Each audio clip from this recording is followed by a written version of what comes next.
Academy Darbhanga आप लोग देख रहे हैं गुरुकुल जीएस एकेडमी।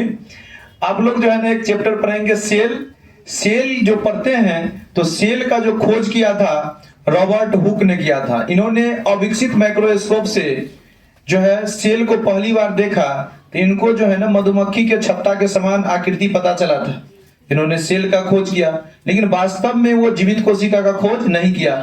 फिर एक व्यक्ति आता है 1674 ईस्वी में एंटोनियो वान लीवेनहॉक। इन्होंने विकसित माइक्रोस्कोप से पोखरा के स्वच्छ पानी में जीवित कोशिका का खोज किया। इन्होंने ही पहली बार बैक्टीरिया को माइक्रोस्कोप से देखा था। द फादर ऑफ बैक्टीरियोलॉजी भी इसे कहा जाता है। हम सेल जो देखते हैं तो सेल के बहुत सारे कोशिकांग होते हैं जैसे माइटोकॉन्ड्रिया। आप लोग पढ़े होंगे माइटोकॉन्ड्रिया का काम है ऊर्जा का निर्माण करना। सीकेविट्स ने इसे कहा था power house of the sale. ऐसे सी वेंटा ने इसका नाम रखा था और इसको ऑल्टमैन ने खोज किया था। कोलिकर ने 1856 ईस्वी में कीटों के रेखीय मांसपेशियों में इसको देखा था। इसके बाद गोल्जी वर्डी कैमिलो गोल्जी ने इसका खोज किया था 1898 ईस्वी में। और ये ऊर्जा का परिवहन करता है। पोषण पदार्थ जो होता है पोषक पदार्थ उसका परिवहन करता है शरीर में। किसका परिवहन करता है? इसके बाद इन्होंने ही जो है ना ये गोल्जी बॉडी के द्वारा लाइसोसोम का निर्माण किया जाता है और शुक्राणु के एक्रोसोम का निर्माण किया जाता है। इसके बाद हम पढ़े थे इंडोप्लाज्मिक रेडिकुलम। इंडोप्लाज्मिक रेडिकुलम को कोशिका का जो है पिलर कहते हैं, कोशिका का आंतरिक कंकाल तंत्र कहते हैं। वो दो प्रकार का होता है, एक होता है स्मूथ एंडोप्लाज्मिक रेडिकुलम, एक होता है rough endoplasmic reticulum. Smooth endoplasmic reticulum जो होता है उसमें वसा और कार्बोहाइड्रेट का निर्माण होता है और रफ इंडोप्लाज्मिक रेडिकुलम होता है उसमें छोटे छोटे जो है ना चिपका रहता है राइबोसोम। और राइबोसोम का काम है प्रोटीन का निर्माण करना। इंडोप्लाज्मिक रेडिकुलम का खोज जो है किसने किया था? पोर्टर ने किया था 1945 ईस्वी में। फिर राइबोसोम का खोज बेलाइडे ने किया था और ये कोशिकांग का सबसे छोटा अंग है। इसे हम पेलाइडे पार्टिकल भी कहते हैं और प्रोटीन का निर्माण करता है। राइबोसोम दो प्रकार का होता है, एक 70S होता है, एक 80S। 70S जो होगा उसे सेडिमेंटेशन कोएफिशिएंट कहते हैं। प्रोकैरियोटिक कोशिका में 70S होगा और यूकैरियोटिक कोशिका में जो होगा 80S होगा। पढ़ा दिए। उसके बाद सेंट्रोसोम बोबरी ने खोज किया था। किसने खोज किया था? और ये जो सेंट्रोसोम होता है वो कोशिका का विभाजन करता है। सबसे ज्यादा कोशिका का विभाजन जो है ना हमारे लीवर में होता है और इसके बाद जो है ना सबसे कम कोशिका का विभाजन हमारे न्यूरॉन सेल में होता है। इसके बाद वैकोल्स पर रहते हैं। हमारे शरीर में कोशिकाओं के अंदर पानी होता है तो उसको जो है ना एब्जॉर्ब करके वैकोल्स रहता है। पादप कोशिका में वैकोल्स बड़ा होता है जिसके कारण इसका न्यूक्लियस साइड में होता है और जंतु कोशिका में वैकोल्स जो होता है वो छोटा होता है और उसी के अंदर में पानी होता है। और 70% पानी हम लोगों के कोशिका के अंदर शरीर में होता है। यानी कि शरीर जो है मानव शरीर में 70% पानी होता है। कितने परसेंट पानी? 1% पानी की जब कमी हो जाएगा आप लोगों को तो प्यास लगेगा। 2% पानी का कमी हो जाएगा तो क्या होगा? बड़का प्यास लगेगा। 10% पानी का कमी हो जाएगा मृत्यु हो जाएगा। यही वैकोल्स है। उसके बाद एक पढ़े हैं लाइसोसोम। लाइसोसोम में जल अपघटक एंजाइम रहता है। इसे हाइड्रोलैक्टिक एंजाइम कहते हैं। कौन सा एंजाइम कहते हैं? हाइड्रोलैक्टिक एंजाइम कहते हैं। और ये कोशिका के अंगों का पाचन करता है। जैसे माइटोकॉन्ड्रिया का काम है ऊर्जा का निर्माण करना। यदि ऊर्जा का निर्माण वो नहीं करेगा तो न्यूक्लियस दिमाग होता है कोशिका का, ये हाइड्रोलैक्टिक एंजाइम बोलेगा कि माइटोकॉन्ड्रिया के मुंह पे थोड़ा छिड़क देने के लिए। माइटोकॉन्ड्रिया खत्म हो जाएगा फिर नए माइटोकॉन्ड्रिया का निर्माण करेगा न्यूक्लियस और फिर से ऊर्जा का निर्माण शुरू होगा वहां। यदि कोशिका के सभी अंग काम करना बंद कर देता है तो ये फट जाता है जिसके कारण हाइड्रोलैक्टिक एसिड सभी कोशिकांगों में पड़ता है और सभी की मृत्यु हो जाता है। इसीलिए कोशिका की आत्महत्या की थैली कहते हैं। क्रिश्चियन डी डुबे ने इसका खोज किया था। इसके अंदर में न्यूक्लियस के अंदर में देखे थे तो आपने लोग पढ़े हैं क्या चीज? क्रोमोसोम। 10वीं क्लास में आप पढ़े होंगे 23 जोड़ा क्रोमोसोम होता है। कितने जोड़ा क्रोमोसोम? तो 23 जोड़ा बराबर 46 क्रोमोसोम। और इस क्रोमोसोम का खोज वाल्डियर ने किया था। पूरा खत्म कर देते हैं। क्रोमोसोम का खोज किसने किया था? किसने किया था? वाल्डियर ने क्रोमोसोम का खोज किया था। और क्रोमोसोम का जो ऊपर वाला भाग है उसे सेटेलाइट कहते हैं। बीच वाला भाग को क्या कहते हैं? सेंट्रोमर कहते हैं। और नीचे वाला भाग को टेलोमर। फिर एक वैज्ञानिक आता है फ्रेडरिक फिशर। कौन आता है? इस फ्रेडरिक फिशर ने क्रोमोसोम को थोड़ा ठीक से देखा तो पता चला कि एक सूत्री के जैसा उलझा हुआ संरचना है। उसको डीएनए बताया। क्या बताया? और फिर एक वैज्ञानिक है जॉनसन जिन्होंने इसको स्पष्ट देखा तो पता चला कि ये जीन है। तो जीन जो होता है ना अनुवांशिकता की सबसे छोटी इकाई। एक पीढ़ी से दूसरे पीढ़ी में जीन के अध्ययन को अनुवांशिकता कहते हैं। जीन के अध्ययन को अनुवांशिकता कहते हैं। और बहुत सारे जीन के मिलने से क्या बनेगा? डीएनए। यानी कि जीन जो होता है इन्फॉर्मेशन होता है शरीर का, और जीन ग्रुप ऑफ जीन बराबर डीएनए, तो ग्रुप ऑफ इन्फॉर्मेशन बराबर डीएनए। माता पिता को पता लगाने के लिए, चोर को पकड़ने के लिए फिंगरप्रिंट में किस चीज का प्रयोग किया जाता है? भारत में डीएनए बैंक हैदराबाद में कहाँ है? तो ये पढ़ लिए, एक पीढ़ी से दूसरे पीढ़ी में कौन जाएगा? जीन जाएगा। और यदि जीन में कोई संख्या, जैसे सामान्य जो पुरुष होगा जो 23 जोड़ा क्रोमोसोम होगा, इसमें 44 प्लस XY होगा। सामान्य पुरुष में क्या होगा? क्रोमोसोम। और सामान्य महिला में 44 प्लस, सामान्य पुरुष में, और सामान्य महिला में 44 प्लस XX। तो ये हम समझ गए। कभी कभी क्या होता है कि ये जो लैंगिक गुणसूत्र है, इस लैंगिक गुणसूत्र में बढ़ जाएगा एक या घट जाएगा, और ये बच्चों में पहुंचेगा तो अनुवांशिक रोग हो जाएगा। कायिक गुणसूत्र में एक बढ़ेगा एक घट जाएगा, तो बच्चों में पहुंचेगा तो क्या हो जाएगा? अनुवांशिक गुण। ये जो होता है ये लिंगों का निर्धारण करता है, उसे लैंगिक गुणसूत्र कहते हैं, जो XY आप देख रहे हैं और XX देख रहे हैं। और ये जो 44 है शरीर की सभी संरचना का निर्माण करता है। किस प्रकार का शकल होगा, किस प्रकार का गाल होगा, दाढ़ी किस प्रकार का होगा, आंख होगा, ये कायिक गुणसूत्र निर्धारण करता है। कौन निर्धारण करता है? कौन निर्धारण करता है? कायिक गुणसूत्र निर्धारण करता है। मानव का जो पुरुष का जो शुक्राणु होता है उसमें 23 क्रोमोसोम होता है। कितने क्रोमोसोम होता है? तो 23 में एक तो या तो X आ सकता है यहाँ से, या तो Y आ सकता है। और 23 क्रोमोसोम, उसको N कहते हैं, हाइप्लॉइड कहते हैं। क्या कहते हैं? और अंडाणु जो होगा उसमें 22 होगा कायिक गुणसूत्र और 1 होगा लैंगिक गुणसूत्र, यानी 23 क्रोमोसोम होगा। तब हो गया ये N, तो इसी हाइप्लॉइड कहेंगे। और 23 और 23 कितना हो गया?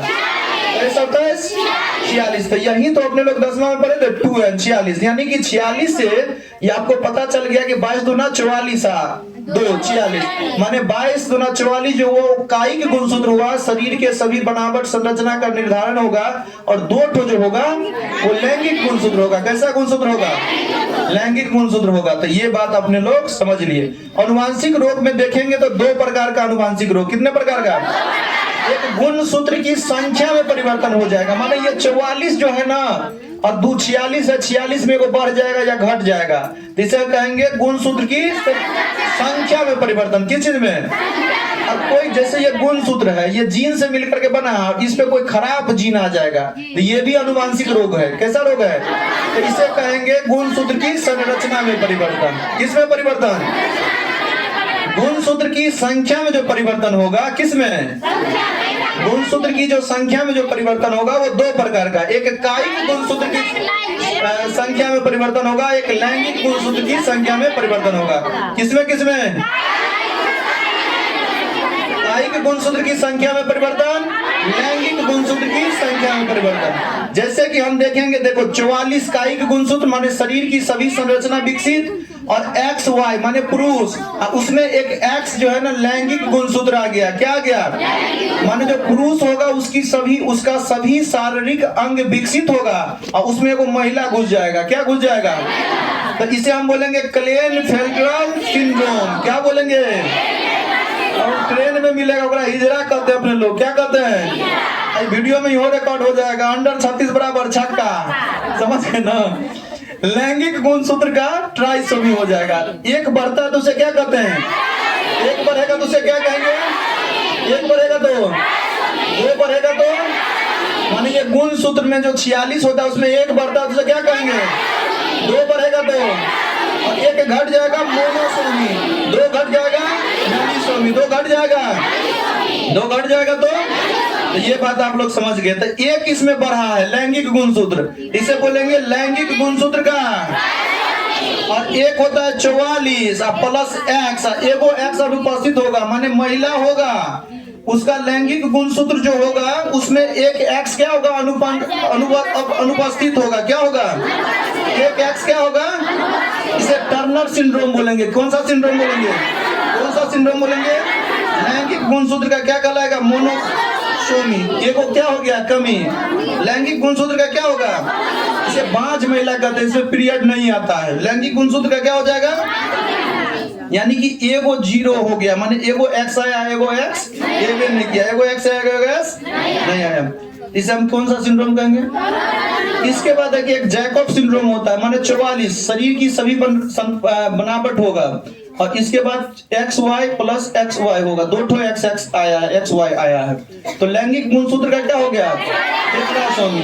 और शरीर थोड़ा बेडोल हो जाता है, बहुत बड़ा शरीर हो जाता है, 40-50 साल की उम्र में वो टेढ़ा हो जाता है, देखिएगा ऐसे करके चलेगा, और जल्दी मृत्यु हो जाएगा। क्या हो जाएगा, एक सुपर फीमेल होगा जिसमें 44 होगा कायिक गुणसूत्र, और XX और XX लैंगिक गुणसूत्र होगा, टेट्रासोमी इसे कहते हैं। क्या कहते हैं, टेट्रासोमी इसे कहा जाता है। तो टेट्रासोमी इसीलिए बोले क्योंकि दो ठो बढ़ गया।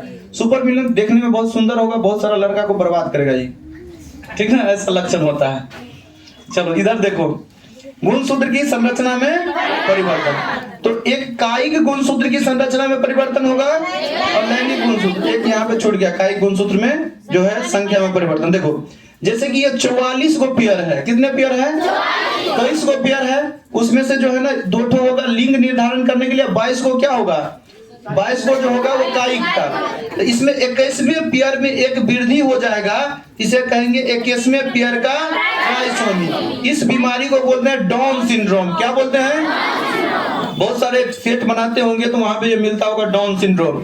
तो 21वें पेयर का क्या है, ये ट्राइसोमी, ट्राइसोमी न हुआ। 21वें पेयर का क्या, 21वें पेयर का, कौन सा पेयर का ट्राइसोमी, 21वें पेयर।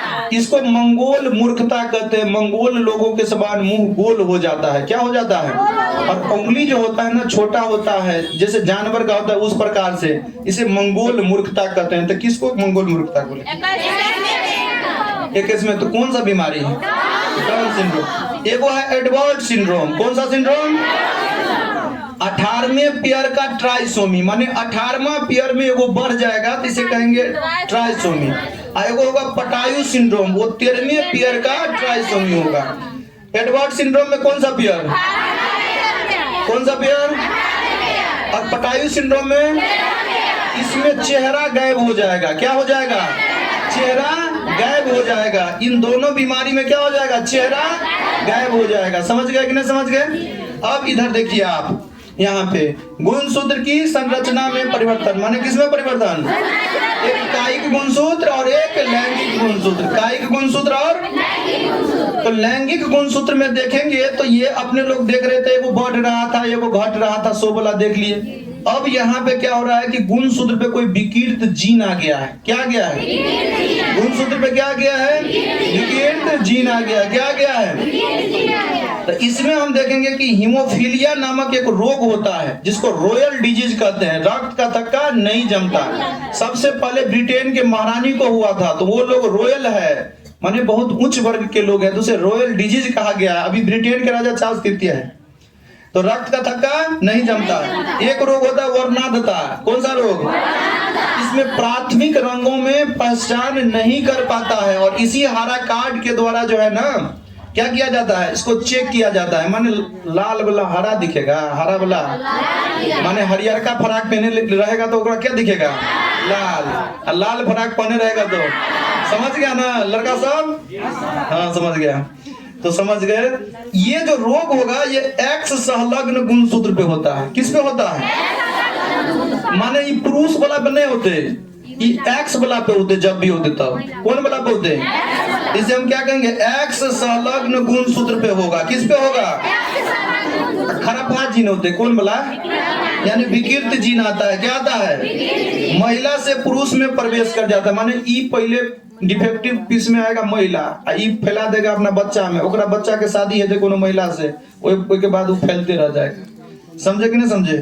तो महिला से किस में प्रवेश करता है, एक्स संलग्न होता है। किस पे खरफा जीन आएगा इसमें, एक्स गुणसूत्र पे। किस पे, तो ये पूछता है परीक्षा में, पूछा हुआ था 6 to 8 वाला में, एक्स संलग्न गुणसूत्र पे आता है। किस पे आता है, इसके बाद कायिक गुणसूत्र लिखा हुआ है। क्या लिखा हुआ है, एक है थैलेसीमिया, क्या है, थैलेसीमिया और सिकल सेल एनीमिया। ये जो रोग है ना आपका, इसमें आरबीसी का आकार बदल जाता है। किसका आकार बदल जाता है, किसका आकार बदल जाता है, और 11वें पेयर में ऐसा होता है।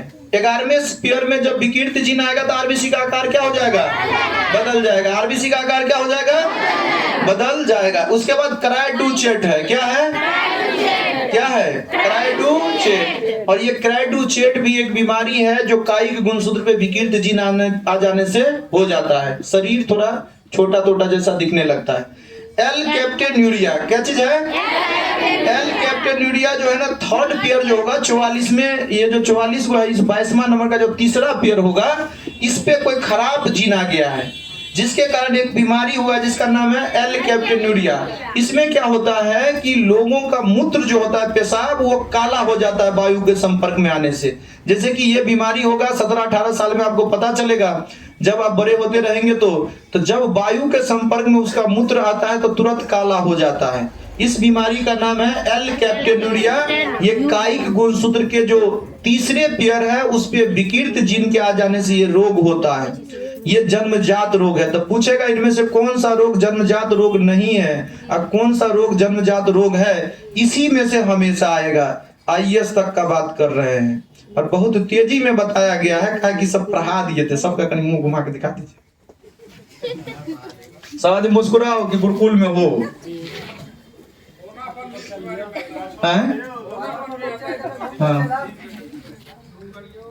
जूम करके देखाबियो। सभी आदमी मुस्कुराओ। हाँ, बाहरों वाला आदमी के दिखा दियो, नहीं तो नाराज भए थे।